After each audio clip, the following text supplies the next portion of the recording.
Okay, thank you. And we have a next person here waiting.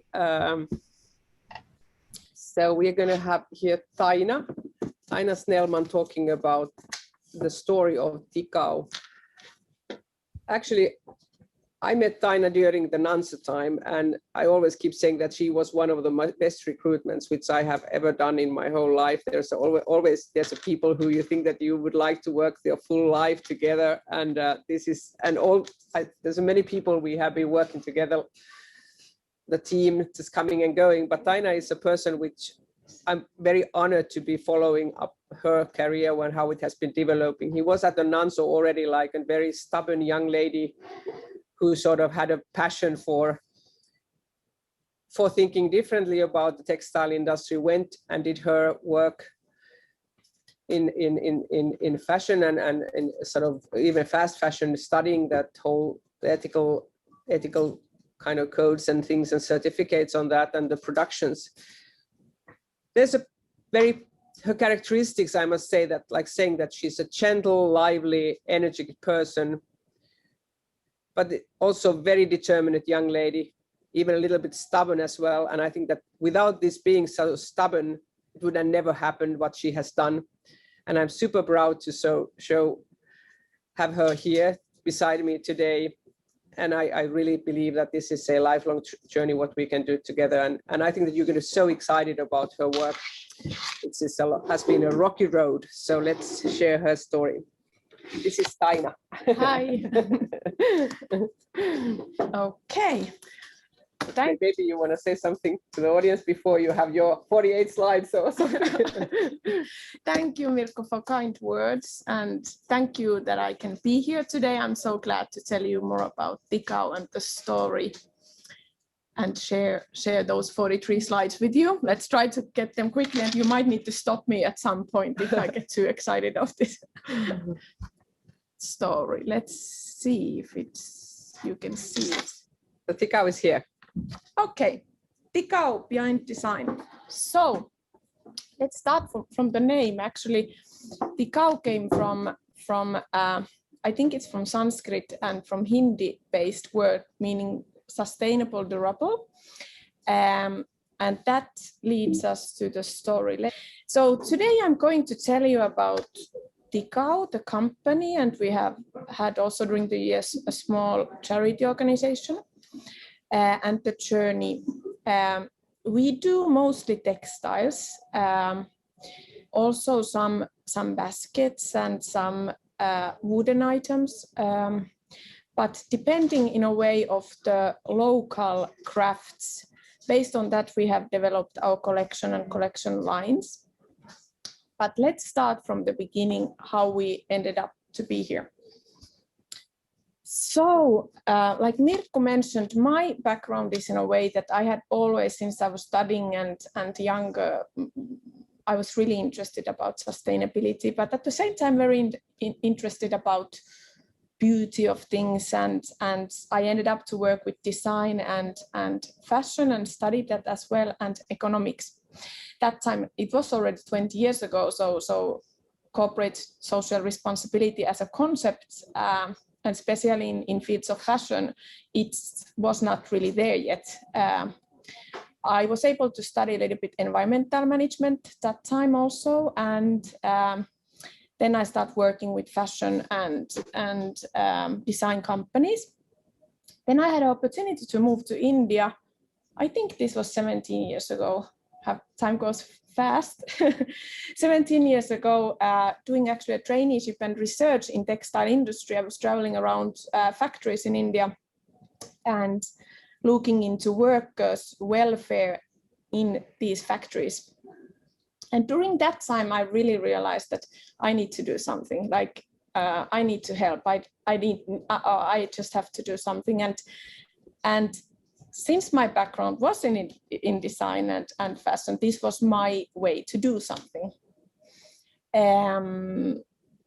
My hobby in there was to look at crafts and travel around India villages and understand the local crafts. And at the same time, I understood that they are disappearing.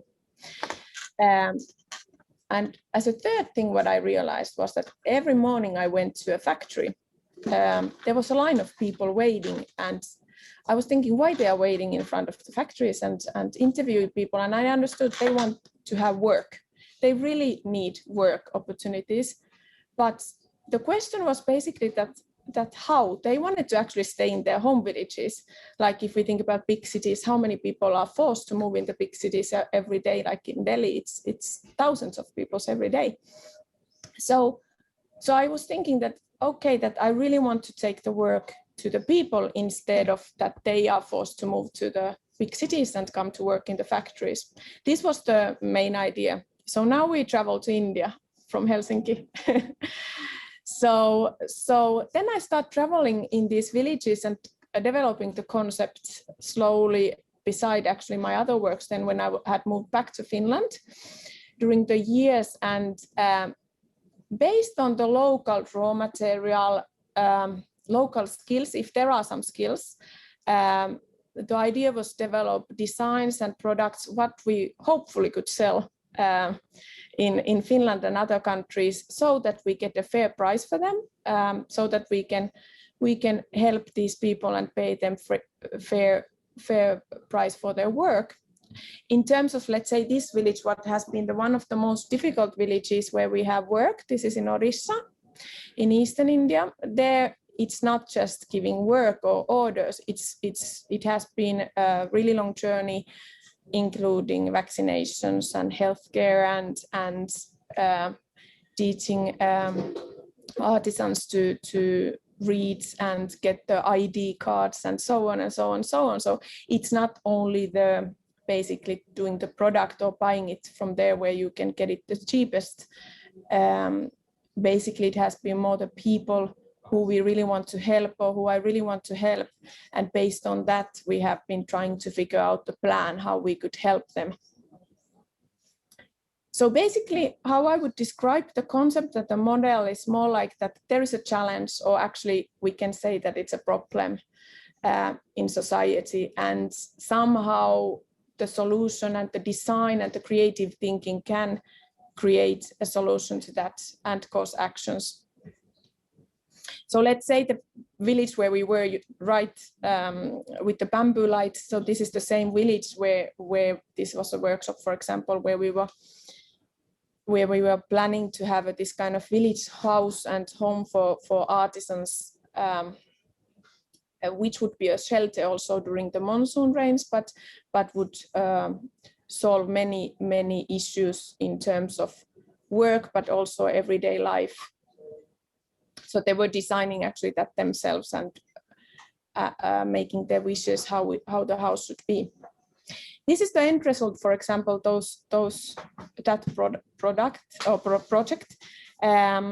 These lamps were actually designed by Ilkka Suppanen. I think this was already 10 years ago, I would say 10 years ago. And these were launched then in Paris. And at that point, there were not so many actually bamboo lights in the markets. And we wanted to do the lights because that helped us to receive a price premium that we could use for training the artisans and helping them also in other terms than just giving the work. So how I would describe our model in India, how we have worked during these years, we work basically at the moment, I think it's 5 different states and around 100 artisans around India. And we work with them directly, so many of them directly on my WhatsApp. But when I started, of course, there were no phones and no WhatsApp and so on. So now it's much more easier. Everything is much more easier in that way. World is smaller. But I used to be in these villages myself the first 6-7 years, I think 3-4 months of the year. So I know the people behind each and every product. So our slogan has been long time design helps. And in India, this has meant that somehow you need to have the design and the trade and the aid to come where we then finally are. So I would call this model more or less like an activism, or of course social entrepreneurship as well.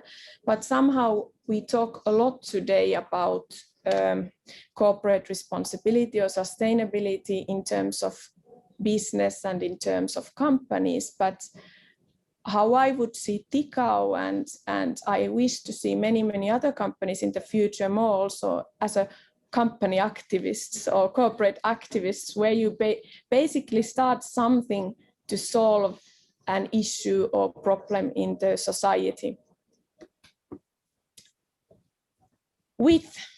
So the story has been with people.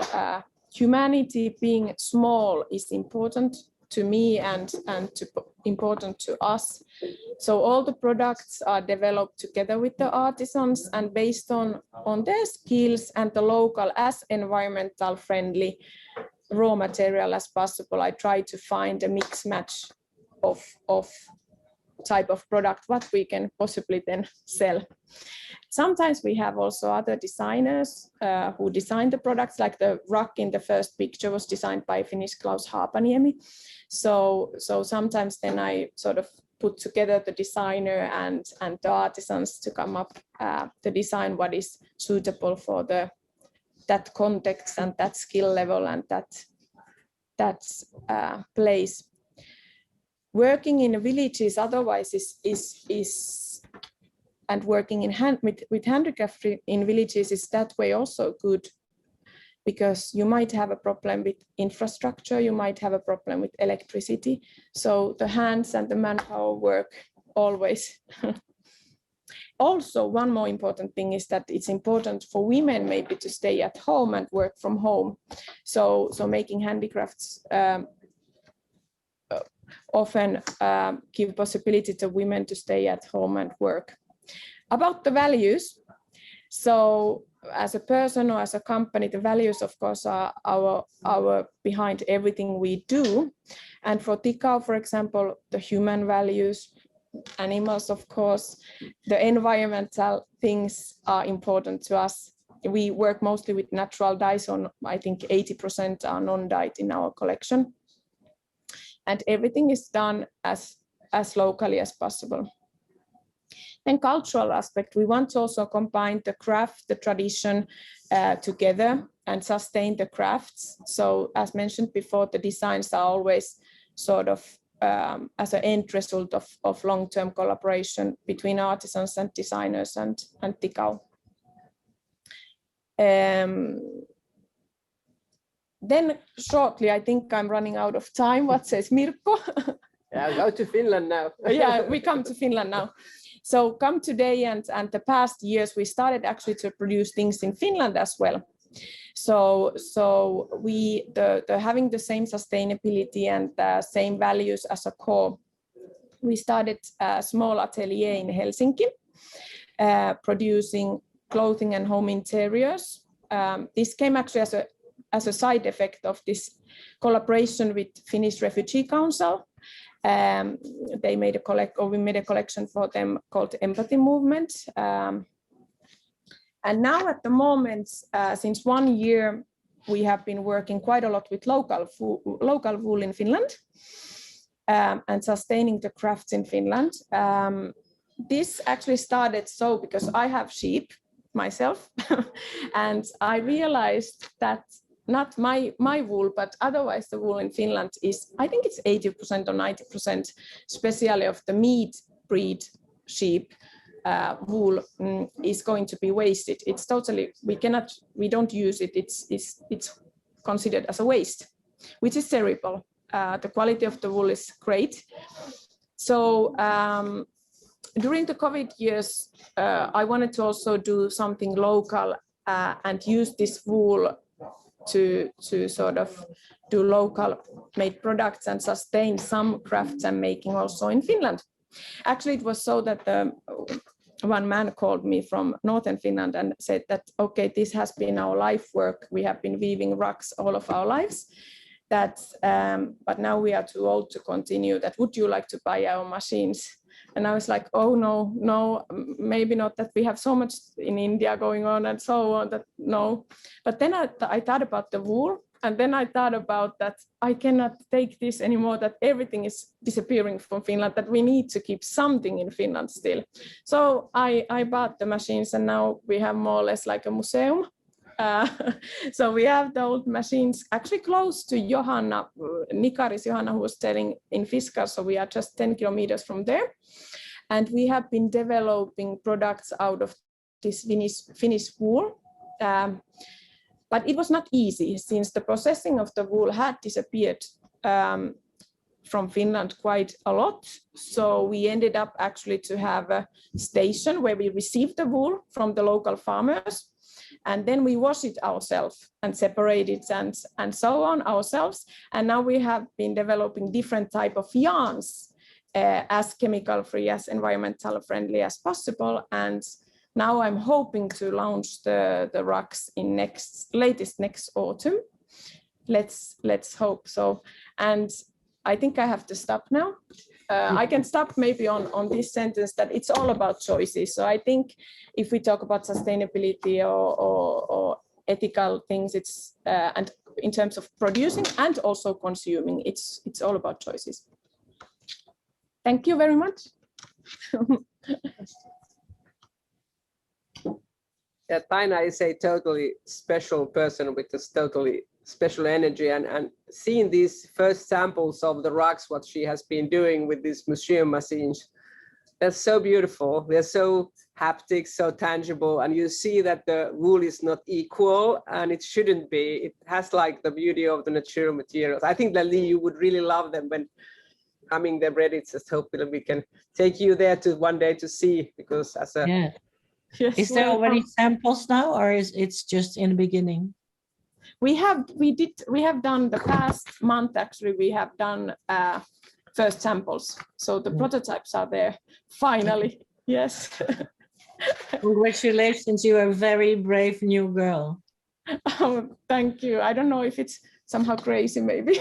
Yeah, but also between all of this she had did you tell 2 children and almost actually 4. Almost 4, yeah. But also Taina was incredibly sick, a long time sick in India. Yeah, I got this actually typhoid fever, which got quite bad. So that has been also. Yeah, she disappeared somehow. You couldn't get any contact with her, but eventually we heard that she was in hospital. So, but now she's back here and she's with us, and all of her products as well. You can. They are at the Local online store if anybody is interested to see more about her stories. So you can get to the localhelsinki.com and you can find there these products. I don't want to start any commercial news here, but it's a kind of such a beautiful story. And when they concretize to products, they're telling so much more. It's amazing. I think if it's about the hope economy, you can be commercial. Yeah, a little bit. Right way.